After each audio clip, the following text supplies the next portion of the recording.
Here with head baseball coach Lane Burroughs, coming off a great series win against McNeese. Coach, have you recovered from the 12-inning game on Sunday yet? I tell you what, those are taking years off my life and everybody else. But I thought the series was two very evenly matched teams. I mean, 6-4, 6-4, and then 12-inning 5-4 sounds like a tennis match. But you can't get much closer than that. I thought both teams competed, played really hard, and I think McNeese and ourselves are very evenly matched. And proud of our guys the way they grinded it out, and we talked about it yesterday. We had plenty of times to cave in that 12-inning game, and our guys just kept grinding, and that's what we do. We don't. It ain't always pretty, but we grind out wins and at bats and pitches, and we keep doing that. We'll be okay. It kind of looks like not just you guys, but the top 6 or 7. There's not a lot of separation in this league. It's not. It's a great league. Southland Conference baseball, very underrated on a national scope, in my opinion. Not only is there great coaches, there's a lot of really good players in this league, and every weekend, it's weekend to weekend. You don't go in and say, "Hey, we got this one." It's game to game, and it's survival of the fittest, and it's a dogfight. And like you said, there's not a lot separating top 6, 7 teams, even the bottom to the top. A lot of good coaches and players, and you just got to go into every weekend hoping to survive. And at the end of the year, when the dust settles, see where we are. Well, survive and advance. Like you said, it's a dogfight. You go into the jungle this weekend down in Hammond, 1 versus 2. We've said it every time we've sat down and talked that no weekend is bigger than any other.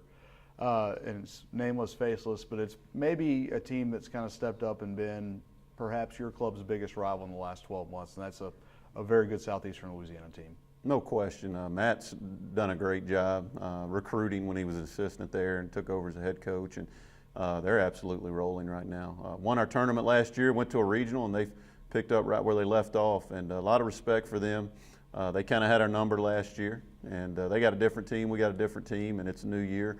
So I don't think I'll have to try to get the boys up and motivate them too much. I think they'll be ready for Southeastern, but they got a very good team. You just look at their scores and the way they play, and even the games they hadn't won, they're in them and they're competing. So, they lost 2 of their better hitters. Fisher, who I think's top hitter in the Southland Conference last year, lost him, and they've just kept on trucking. So a lot of respect there. They're doing a great job, and it's a shortened week for everybody, so it's different. It'll be a challenge. We'll see what we do with our rotation. We may move some things around just because it is a long year, and it's tough to guys that throw a lot of pitches to bring them back on short rest. But we're looking forward to going to Hammond and competing against the Lions. It'll be a great series, and I know our guys will be ready. Talked about some new faces. We saw some new faces, David Fry and Cade Jones with 2 huge hits on Sunday. And I know you didn't plan, and probably didn't plan to play as many freshmen as you have this early in the season, but, well, I say early, it's midway point now.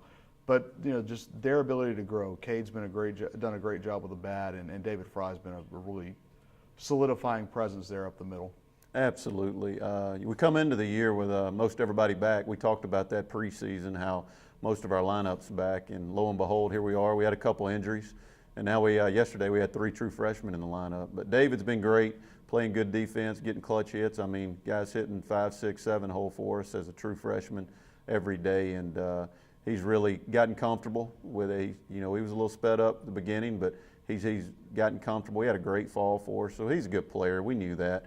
And Miller's done a great job for us. And Cade, he gives us a left-handed presence, and that's something we don't have right now. With Underwood out and Kaufman out, we don't have a lot of left-handed presence. And to put Cade in there yesterday, he gives you good at-bats. I mean, the guy can hit, and he knows how to put the barrel on the ball, and had a big hit for us there that fell and tied the game and put us into extra innings. And then Fry, of course, the other freshman, coming up with the big hit. But couldn't be more proud of those guys and the way they're competing, the way they're getting after it. And they seemed relaxed and go out and play the game like they know they can. And a guy who's been a rock for you talked about David Fry coming in, hitting 5, 6, 7 hole. Court Brinson, since the day he stepped on this campus, has been a fixture in the 3 hole or the 4 hole for you. And right now, career high 9-game hit streak until Saturday, a string of 6 multi-hit games in a row. That's just impressive consistency from a guy who has been there the whole time you have. Tremendous competitor. Talk about this all the time, known Court for a long time. He used to come to our camps when I was in Hattiesburg, and I've seen him play football. Just a tremendous competitor, loves to compete, loves to win. That guy wants to win and everything every time out. And he got off to a slow start, and he'll tell you that. He was kind of pressing and trying to do a little bit too much. And he's kind of settled in now, got his stroke back, and he's been on fire. He had a big 3-run homer Friday night. I mean, good gracious. They go up 2-0 on our best guy, and Court comes up and blows the yard and puts us up 3-2. So, you know, just big hit after big hit, and he's got a look in his eye. He wants to be at the plate right now when it's time to drive in runs and the game's on the line. So expecting another great year out of him. Just keep pushing, and he's a hard worker. And one thing he's going to give you every time he steps in that box, he's ready to battle and compete. And one thing we also saw that sometimes gets overlooked with a guy like that, he makes a great defensive play in the 7th inning of a tight game. He made another good one to start Saturday. You talked about him playing football. He was a linebacker. That's right. He played a little tight end there with that nice little diamond grab. He looked like a wide receiver there, didn't he? What a great play. And he makes those plays all the time in our inter squads in the fall. Kind of underrated defensively. He's a big guy, and Court's a good athlete. He can run, and you saw it there by making a good play. You know, he was a catcher in high school, never played the outfield till he came here, and we put him in left, and he works hard at it, and tremendous worker, tremendous young man, and what a competitor. And not only a good hitter, but a good defender, and we're glad he's on our team. Shifting the schedule this week because of Easter weekend, any plans for when you get back for Sunday?